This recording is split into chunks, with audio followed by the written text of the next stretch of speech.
Do you want to know? Holy shit! Not again! My neighbours never stop drilling. This happened recently and I swear to God. Mate. Do I even want to wear these? I don't know. Nope, they're going to be reflecting. Get off my face. How are you, my internet family, and welcome back for another monthly favourites video. Today I'll be talking you through a few things that made my life better in the month of April. And, okay, how do I do it? I don't know, this is so weird. I have two announcement-y things, and the first one is a massive deal for me, and I know a lot of you have been kind of invested in this journey because I've been talking about it for about 2 bloody years in just like random videos and on my social media. I'm just gonna say it, I'm just gonna show you that my book cover. Look at it, it's so pretty. This right here took so long for us to kind of finally agree upon, but guys, it's so beautiful. I love it. Little old me got a book deal and I wrote this book and it's 80,000 words long and I did it all by myself and I'm so proud of myself. It's coming out in September. I'm going to leave all the links down below where you can pre-order it, and don't worry where you live because this is going to be available everywhere. There's going to be free worldwide shipping and all that kind of stuff as well. It'll be in shops in England and Ireland. I'm not too sure yet about the rest of the world. I think it depends on how well it does. So please do pre-order it. I've left a little description down in the description box, but essentially this is not quite a memoir, not quite an advice book, but it's a bunch of thoughts and experiences that I really wanted to share, and it's kind of delving much deeper into stuff I've kind of talked about on here, like sexuality and cyberbullying and trolling and depression and body image issues, and like it's just so full to the brim of stuff that I know you guys are going to love regardless of what you follow me for. Like there's even beauty and confidence stuff in there too. I just tried to take loads of my interests and focus in on key messages that I just wanted to like share. And oh my god, this Charlie right here, she is going to be illustrating the book. So she didn't do any of the doodles on the cover, but she's going to be doing, like, her art is going to be sprinkled throughout it, and you might recognize her from Tom's Gaz vlogs and stuff. She's his girlfriend, so I do consider her a fellow YouTuber, but she's an artist. She is an artist, an amazing one. It's being published by Hachette, and the main like Hachette group publish like J.K. Rowling and all those kinds of people, so this is like a huge thing for me, and I'm just like, thank you so much for all of the support and all of the, like, I don't know, you guys have asked me so much questions about it too, like the process, so please thumbs up if you would like to see a book Q&A. I'm not sure how many people would be interested in that, but I'm really keen to know if that's something you'd want to watch, because I wouldn't mind doing that kind of a video. Announcement number 2 is that I'm going to be at Playlist Live again this year in Florida. I'm bringing my little sister along and I'm doing stage stuff with Dan and Phil, and I'm doing a meetup, and I basically want to know what kind of content you guys want me to film while I'm there. Last year I did a vlog of the whole trip, but should I do a food diary of it? Should I do loads of collabs? Just do leave your request in the comments, because I want to make this channel all for you guys. Like, I want to make what you want to see. So favorites, that's what we're here for. I'm going to show you my 3 beauty favorites first, and the first one is not something you'd find really on a beauty counter, but this is organic extra virgin coconut oil, and although I've mentioned this in loads of my old beauty videos back when I was a wannabe beauty guru, which I'm shit, I'm never going to be a beauty guru, but I've started putting big dollops of this into my bath, and my skin is so soft. It's really helping like the texture of my skin to kind of even out, and I just feel so silky. Like I'd be lying in bed stroking myself. Did I just say that? Yeah, I said that. This ingredient is in a lot of body moisturizers and products that you'll spend so much money on, but if you just buy a tub of this and take out a scoop, stop saying scoop, drop a blob of it under the hot running water and it'll melt into the bath, and then when you get in, it's just really lovely and milky. So yeah, I've been loving that for my skin, and you know, it's great for removing your makeup and all that as well. It's an all-around amazing beauty product that I just don't think enough people use it. I think because it's probably a bit boring, or maybe you don't like the smell of coconuts. in which case you're weird. Next, I want to share with you the eyeshadow that I have on right now, and I've been getting asked a lot about this eyeshadow. I had it in my last video, which was a makeup and story time video, and I've worn it on Snapchat and Instagram and stuff. Okay, I'm very disappointed that it got smashed up a bit in the post, so that's just annoying as fuck. But otherwise, these are beautiful eyeshadow shades from MAC, and it's a limited edition, why I have such an Irish accent, limited edition eyeshadow palette, and it's the Fruit à la la palette. The packaging is so pretty, and I just like how little and sleek and small it is for travel and stuff. The one that broke as well is like the prettiest colour. It's a gorgeous copper one, and it's crumbled everywhere, so it makes it a little bit difficult for me to use now because it's like transferring into all of the other eyeshadows. The one I'm wearing a lot and I have on today as well is this reddish one. It's completely matte, really blendable, really pigmented, and I don't know, I love how bright it is. I feel like red eyeshadow is going to be my baby for this year because I've got quite a lot of them now that I just love, but this one I've been reaching for the most lately. The last beauty thing I have, and please don't have a go at me about like not appreciating my pale skin, blah blah blah. I love being pale, I've said this a million times, but sometimes I like having a tan, and now it's just about worn off me now, but I'm saving to put it on again before I go to Florida because I won't get a natural tan, I'll just burn. That's what happens to me. I'm so Irish. I feel like when I'm tan I look healthier or something, especially when I have more skin on show. Anyway, fuck off. So it's like an hour later and I think they've stopped for a break, so let's just fire on. This favourite is the new L'Oreal Paris Sublime Bronze Overnight Elixir Self-Tanning. It absorbs really quickly and it hydrates your skin overnight. It doesn't leave streaks, and you can use it on your face and your body. And it's just like, I think it has hyaluronic acid in it. Yep, I was correct. I remembered. It says because the skin loses 4 times more water at night than during daytime, it discovered our first self-tan elixir that works overnight, so you wake up with a natural looking tan that lasts up to 2 weeks. And I can't attest to that because I put this on a week ago and it's basically gone now. So I would say I would give it a week. But yeah, that's better than most of the stupid bloody tans I've tested over and it's not sponsored, by the way. I got sent it out and I really liked it, so I wanted to tell you about it for all my other snow family. And then, my friends, I have some teas for you guys. So a lovely friend of mine from college put me in contact with this company, and the company are called Leaf It With Us. Yeah, get it. I mainly want to talk to you guys about their matcha tea because I'm obsessed with the buzz that I get from drinking matcha. It's like, it gives you this superhuman energy. I can't explain it. They sent me a few teas to try and I'm still getting through them. So I've tried 2 of them so far.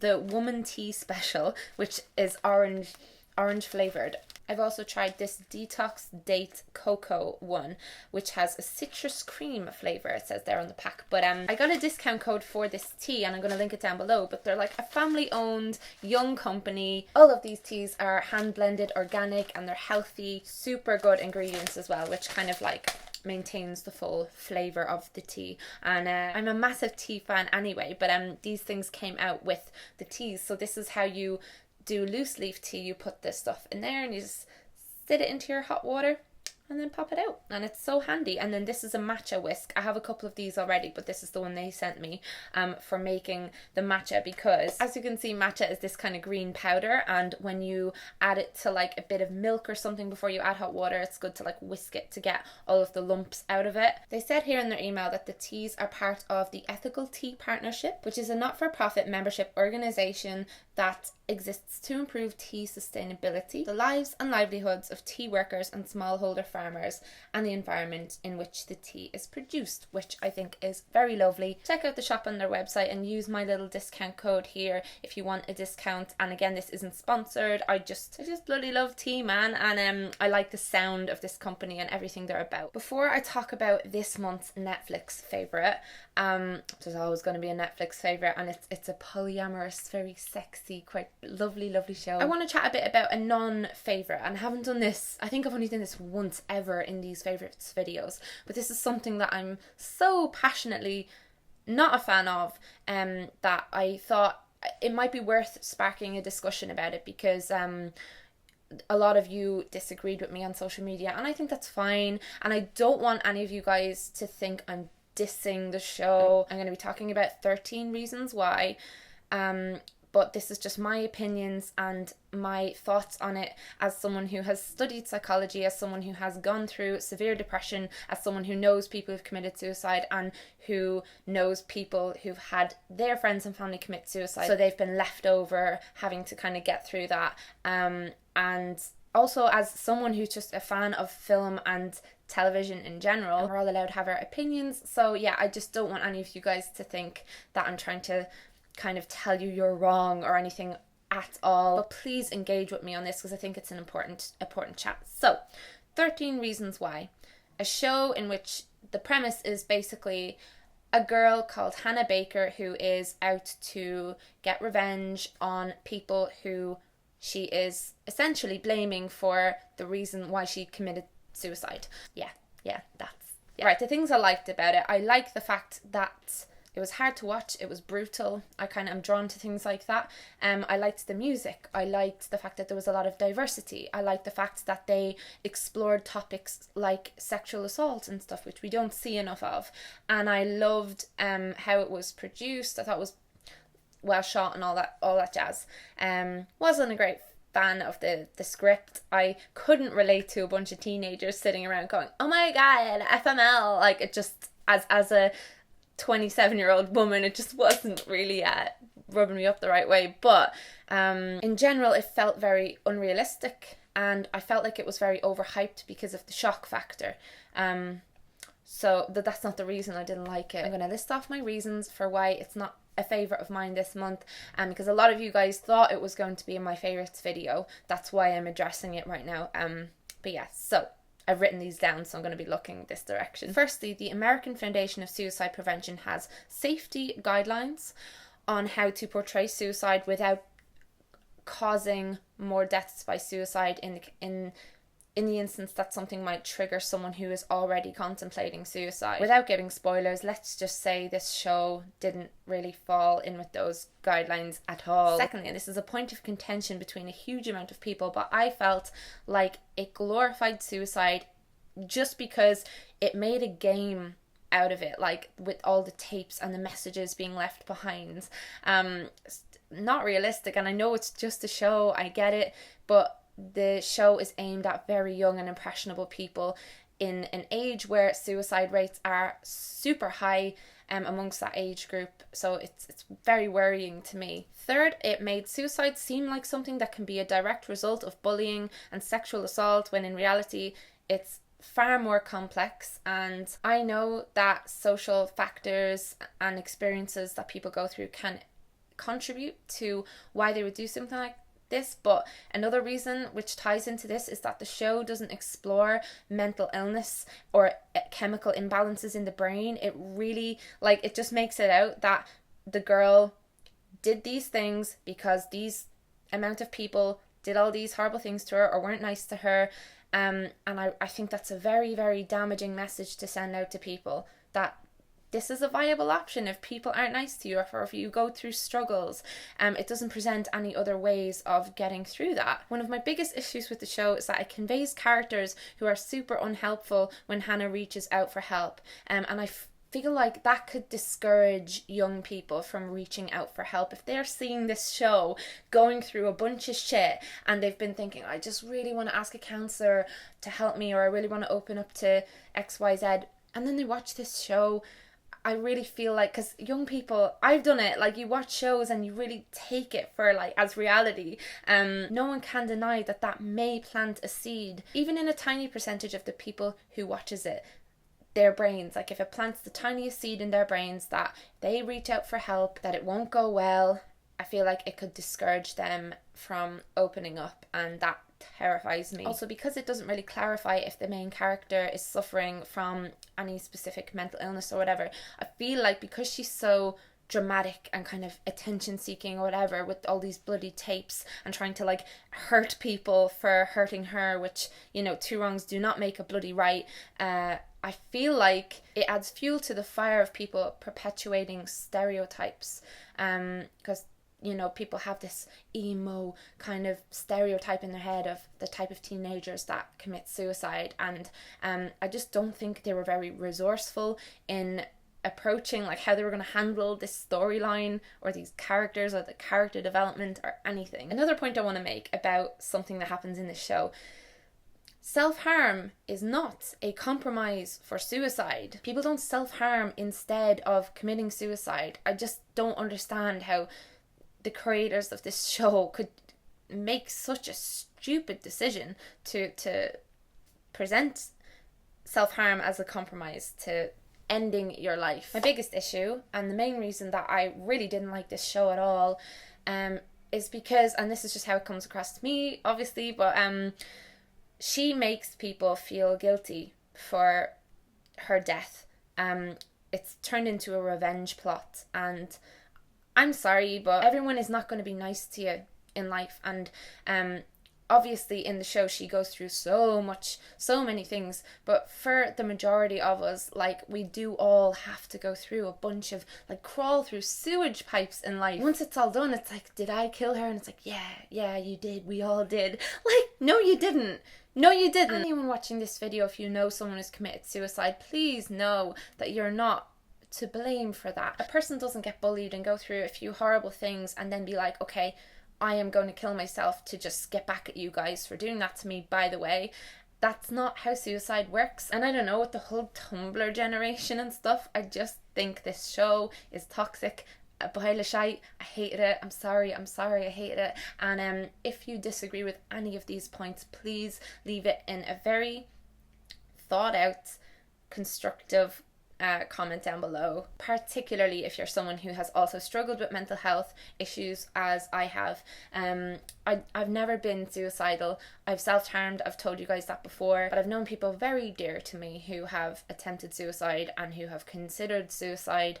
I also know people who attempted it hoping that it wouldn't happen and hoping people would find them, and like, I have had a lot of brushes with this. So the show, it didn't make me think, it didn't add anything to anything. It basically just made me feel like if anyone I knew committed suicide and I wasn't nice to them one day or whatever, that I would be somehow at fault. It made me feel like someone I was in a relationship with who used to threaten to commit suicide if I left them during a difficult time, that if I had left them, if they had killed themselves, that would have been my fault. I've spoken to family members who lost people through suicide, and they had to go through serious therapy to accept that they couldn't have done anything, because, like, that's the reality of it, guys. So yeah, I just this show just made me feel gross. Maybe I am missing something, and I'll need you to convince me of that down below. But yeah, I'm so sorry. That was a big rant and a half. On to my favourite, like, Netflix show of the month, is called You, Me, Her. It's a wonderfully warm, heartfelt show where, like, you get really wrapped up in the characters, and it's about a three-way relationship between a married couple and a girl. And this kind of relationship and lifestyle fascinates me a lot. I've kind of touched on the fact that I'm a bit interested in that kind of thing. Having watched this show, guys, it's beautifully made. It's super funny. I laughed so hard through the whole thing, and the sex scenes are amazing, and the story, just watch it. Do watch it. But having watched this show and thought about it a lot, I feel like I am a polyamorous person by nature. I think I could choose to be monogamous, absolutely, and just, like, focus on one person and choose not to get close to other people and choose not to sleep with other people. I could totally do that. I've done that all my life, but I feel like at the core of me, I think it's very possible to have very deep connections and desires for multiple people at the same time. And I'm just trying to figure myself out right now. And yeah, that show kind of made me very interested in that lifestyle. So just give it a watch if you're interested, and let me know if you enjoyed this video. Please give it a thumbs up if you liked it, and I'll see you again in another video very soon. Bye guys.